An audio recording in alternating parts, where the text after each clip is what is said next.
Olá, seja bem-vindo ao segundo módulo do nosso curso Santo Anjo do Senhor. E como eu já falei várias vezes, uma alegria imensa ter você comigo aqui nessa jornada. No primeiro módulo, eu me dediquei a explicar basicamente aquilo que é dogma da igreja, né? Aquilo que é doutrina comum na igreja a respeito dos santos anjos e também dos demônios. Já nesse módulo, eu vou falar dos anjos na vida da igreja, né? E como a doutrina sobre os santos anjos foi desenvolvida, compreendendo as figuras bíblicas mais importantes, a vida dos anjos enquanto Jesus esteve aqui entre nós, o que os grandes santos e doutores falaram sobre os anjos. Vou contar para vocês as falsas doutrinas e também, né, uma aula sobre as aparições angélicas na vida dos santos. Isso tudo compreende o módulo sobre os santos anjos na vida da igreja. Mas, encerrando aqui essa parte introdutória, vamos ao conteúdo que é o que você espera nessa nossa aula. Então, até iniciar o processo de estruturação desse curso, eu não pensava em colocar uma aula de provas bíblicas para falar da existência dos anjos ou dos demônios, porque é algo muito claro na doutrina da igreja. Mas há, em parte de muitos católicos, um pensamento bem comum entre cristãos de outras denominações, que é aquela famosa frase: mas onde é que isso está na Bíblia? Mesmo acreditando que não seja necessário, para não deixar uma ponta solta, resolvi ter essa aula sobre anjos e a Bíblia, tá? Então, vou dividir em dois tópicos que são passagens bíblicas do Antigo Testamento e passagens bíblicas do Novo Testamento que falam sobre os santos anjos. Então, a gente vai começar pelo Antigo Testamento, que contém mais de 40 manifestações de anjos, né? Onde eu selecionei algumas delas que eu julguei mais impactantes e importantes para que você entenda a ação desses seres espirituais enviados por Deus. Claro que eu não vou aqui fazer 40 citações bíblicas para vocês, porque senão vocês iam simplesmente desligar o curso e ler a Bíblia, né? Então eu vou trazer aqui algumas importantes para que a gente possa comentar e entender a respeito dela e o que essas passagens têm a nos dizer, têm a nos ensinar.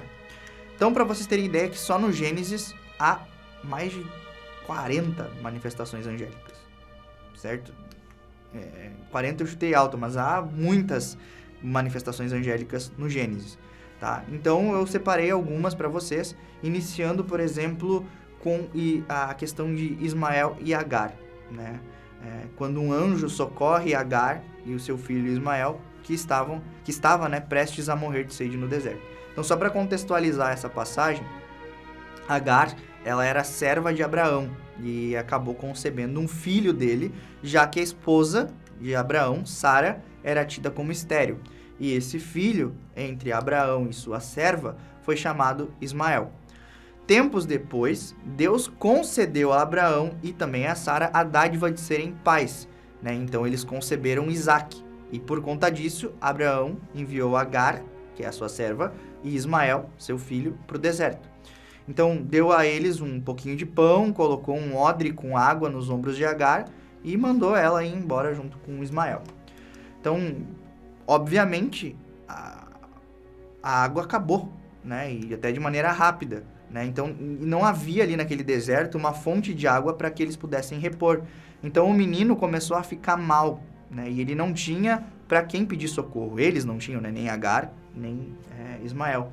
Então, Agar deixa, né, Ismael, num momento de desespero, debaixo de uma árvore e saiu de perto dele para que não visse a criança morrer, não visse ela desmaiar, desfalecer, né?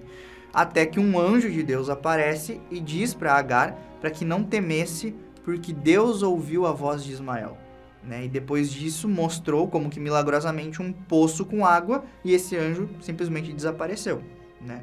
Onde é que está essa história? Você pode conferir ela no capítulo 21 do livro do Gênesis, certo? Outra história que eu separei, né, e ela com certeza é muito conhecida de muitos de nós, se trata, por exemplo, da destruição da cidade de Sodoma, né? Sodoma era uma cidade que ficou famosa pela vida devassa que os habitantes de lá viviam, né? Exceto uma família, que era a família de Ló. Então Deus lançou sobre essa cidade e mais 3 cidades ali que tinham uma fama similar, a sua ira, certo? Mas, contudo, entretanto, todavia, ele quis salvar Ló e sua família dessa destruição. Então, num certo dia, Ló estava lá sentado nas portas da cidade, quando ele enxerga 2 jovens que estavam vindo ao seu encontro, né? E esses jovens, eles eram muito belos, eles vinham também com muita pressa. Então, Ló acreditou que se tratava de 2 peregrinos que estavam ali. Então, acabou convidando esses 2 peregrinos para que passassem a noite na casa dele. Já pela manhã, os peregrinos, né, que na verdade não eram peregrinos, mas eram anjos, foram conversar com Ló. E eles disseram que precisavam abandonar a cidade imediatamente, junto com a família de Ló.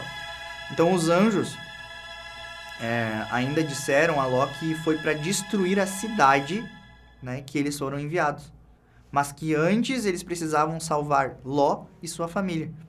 Então imagina, Ló ficou completamente surpreso com aquilo, ficou atônito, a ponto dos anjos simplesmente pegarem Ló e a família dele, a esposa e os seus filhos pela mão e levassem eles embora da cidade, né? Então os anjos, né, deixaram Ló em um local seguro e após isso, né, caiu do céu uma chuva de enxofre e fogo que incendiou toda a cidade, né? Todos os seus habitantes morreram queimados, né?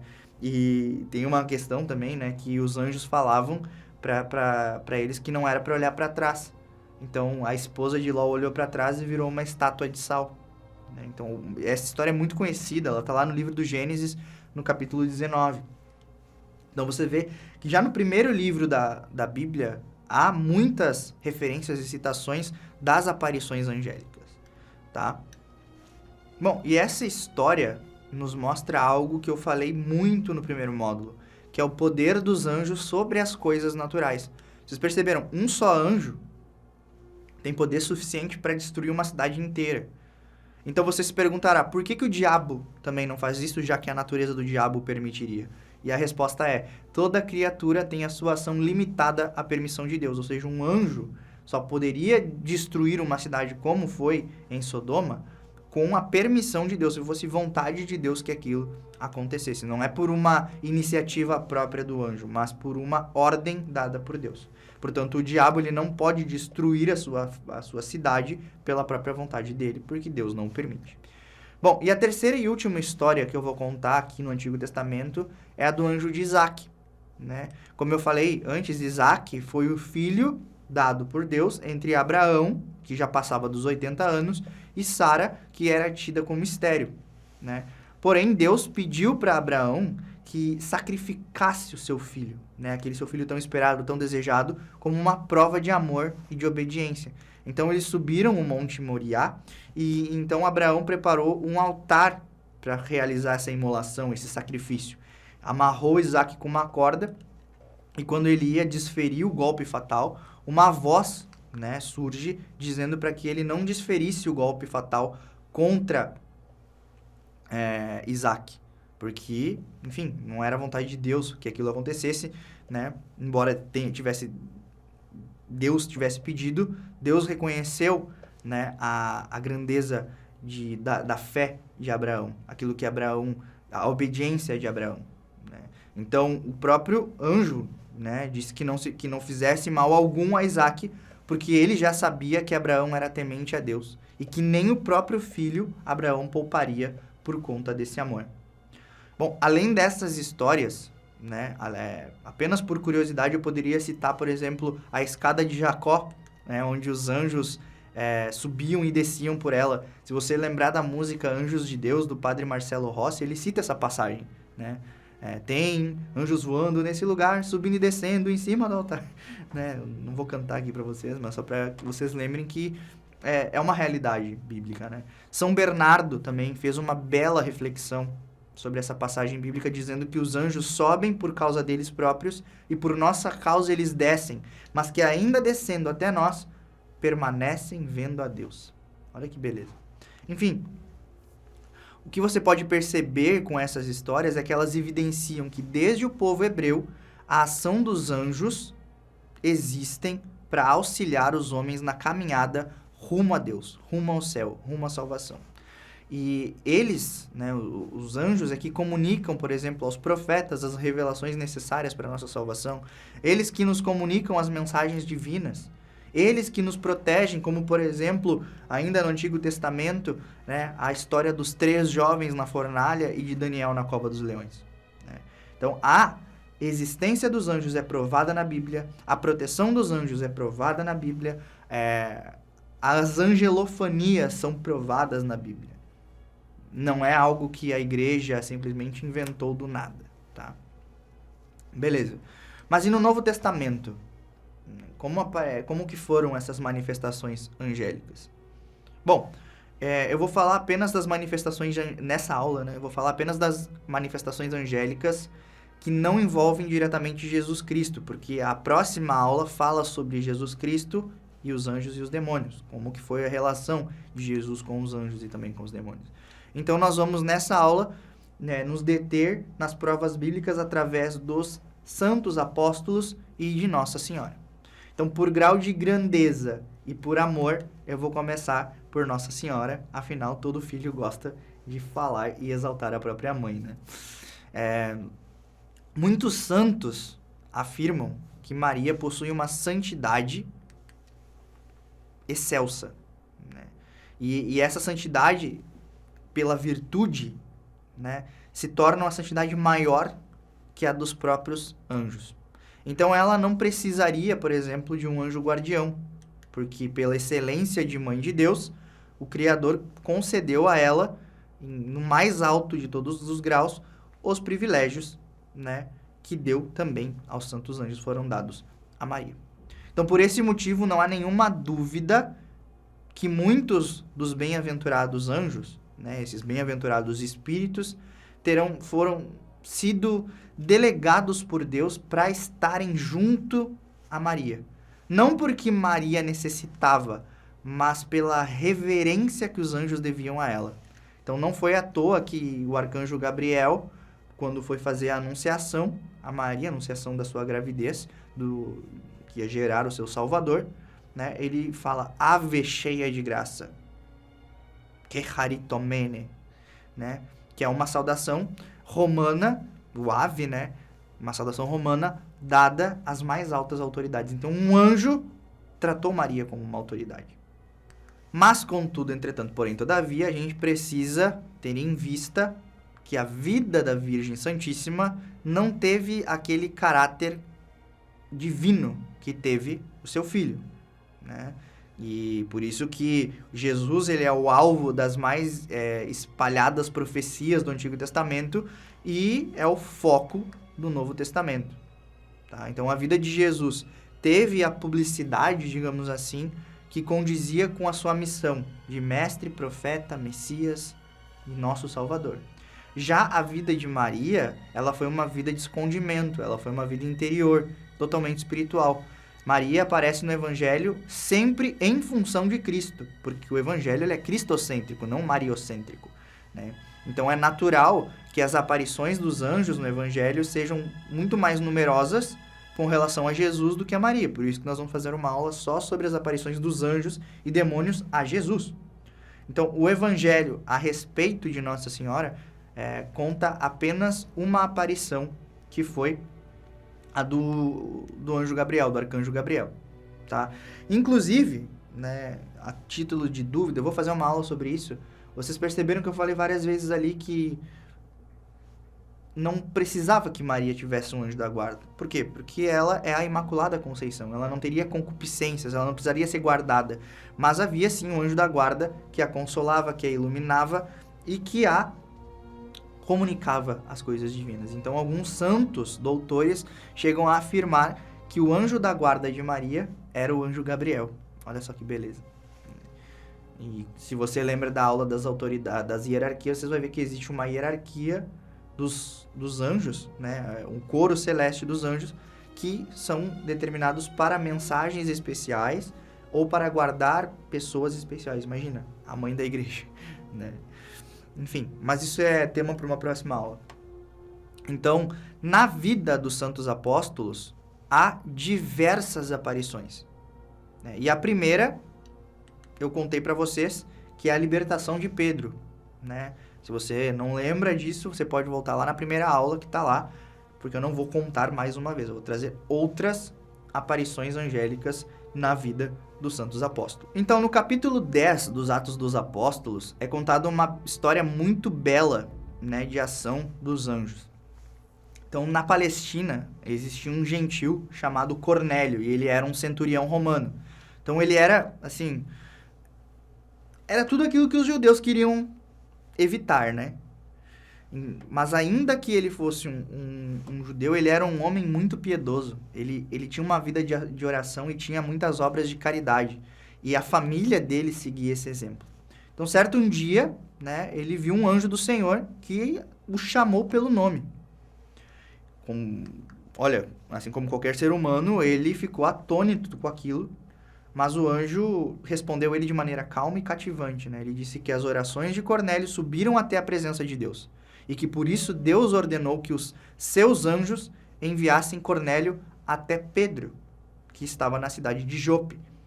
Então ele chamou os seus servos e soldados e enviou 3 deles até Jope, onde estava Pedro. E enquanto isso, basicamente no mesmo tempo, né, Pedro estava lá em oração em Jope quando teve uma visão. Ele viu que apareceu no céu, né, sobre a terra, um grande lençol suspenso por 4 pontas. Né? Algumas traduções falam lençol, outras toalha, então não se prenda a isso, né? Então esse lençol ele estava cheio de animais de todas as espécies, né? Inclusive aqueles animais que a carne eram proibidas de serem ingeridas na cultura judaica. Tá? E ao mesmo tempo, São Pedro ouviu uma voz que dizia: levanta-te, Pedro, mata-os e come-os. Né? Come essas carnes. Mas, lembrando que os primeiros apóstolos, eles vinham do judaísmo, então eles estavam ainda nesse processo de entender que Jesus era uma aprimoração da fé judaica, ou, digamos assim, o complemento daquilo que os profetas diziam. Pedro pensava assim: tá na lei que eu não posso comer carne de qualquer animal, né? De maneira qualquer, porque a lei judaica não permitia ele. E logo essa voz, né, na visão, repreende Pedro.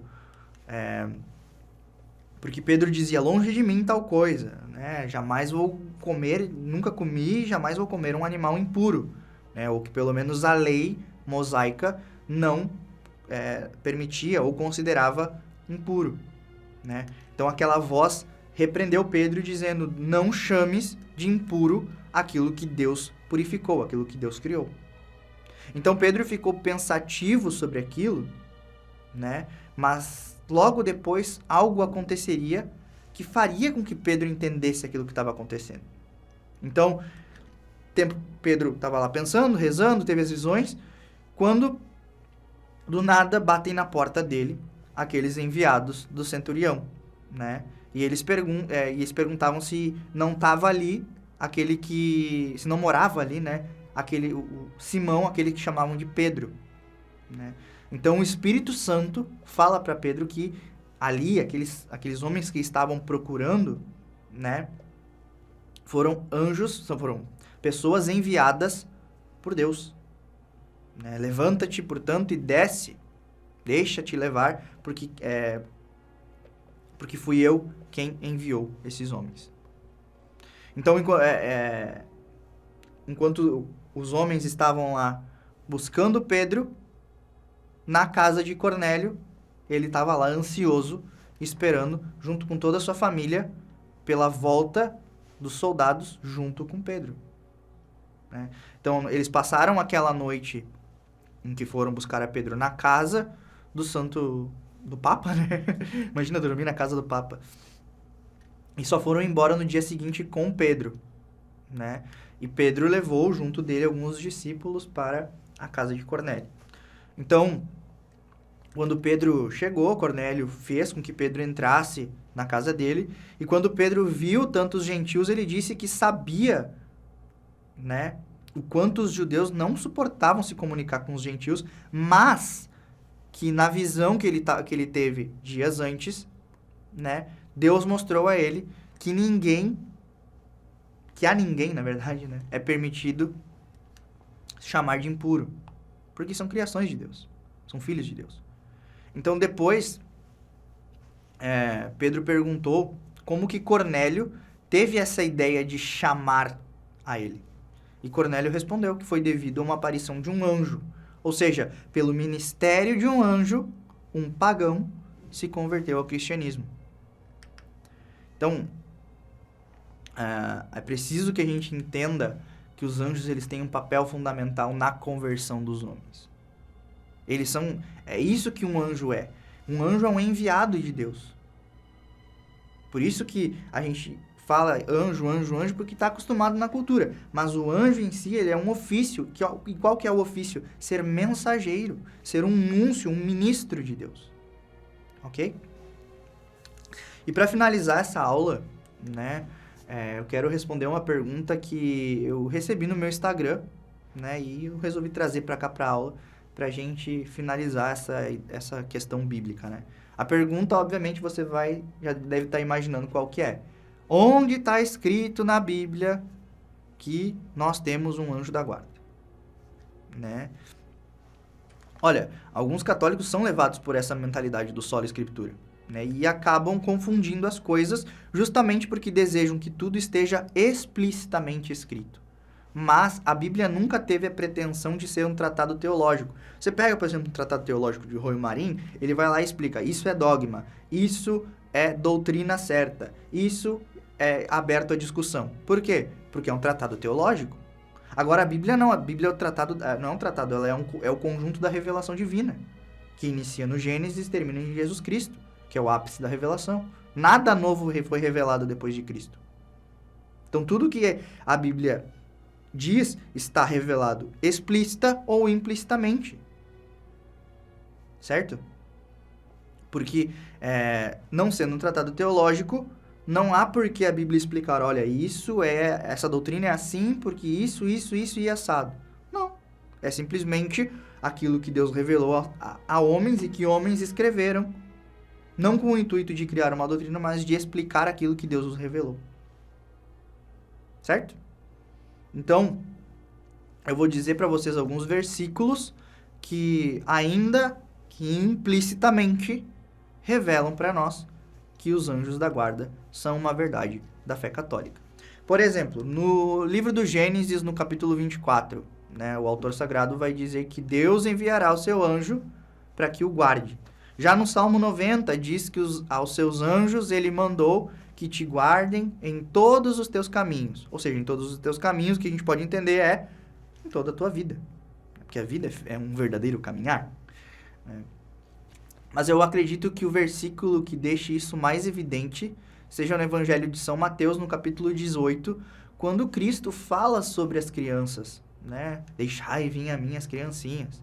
E ele diz que para aqueles que estavam escutando naquele momento, que não menosprezem um só daqueles pequeninos, porque ele diz que os seus anjos no céu contemplam sem cessar a face do meu Pai que está nos céus. Ou seja, Cristo está usando um pronome possessivo, que é os seus, ou seja, está dizendo que os anjos daquelas crianças estão no céu contemplando Deus face a face. Quando se fala seus, quer dizer que cada um tem um anjo da guarda. Mas é só as crianças? Pô, todo mundo foi criança um dia. Então, se todo mundo foi criança um dia, toda criança tem um anjo da guarda. E esse anjo da guarda permanece seu, porque lá no Salmo 90 diz que guarde em todos os teus caminhos, ou seja, toda a tua vida. Então, a Bíblia ela não vai chegar a dizer, o anjo da guarda de Pedro. Não, o anjo de Pedro. Naquela passagem, né, que a serva achou que era o anjo de Pedro que estava ali. Então, não é que há um versículo que diga o anjo da guarda, ou aquele anjo que está iluminando apenas a Pedro. Não, mas a Bíblia vai nos mostrando implicitamente que há um anjo da guarda para cada um de nós. E que esses anjos contemplam a Deus face a face. Enfim, essa foi a nossa primeira aula desse módulo tão importante para o nosso curso. Se você ficou com alguma dúvida, deixa nos comentários aqui da aula, procura a minha equipe que a gente vai responder prontamente, tá? A gente se vê na próxima aula e que Deus abençoe você. Abraço.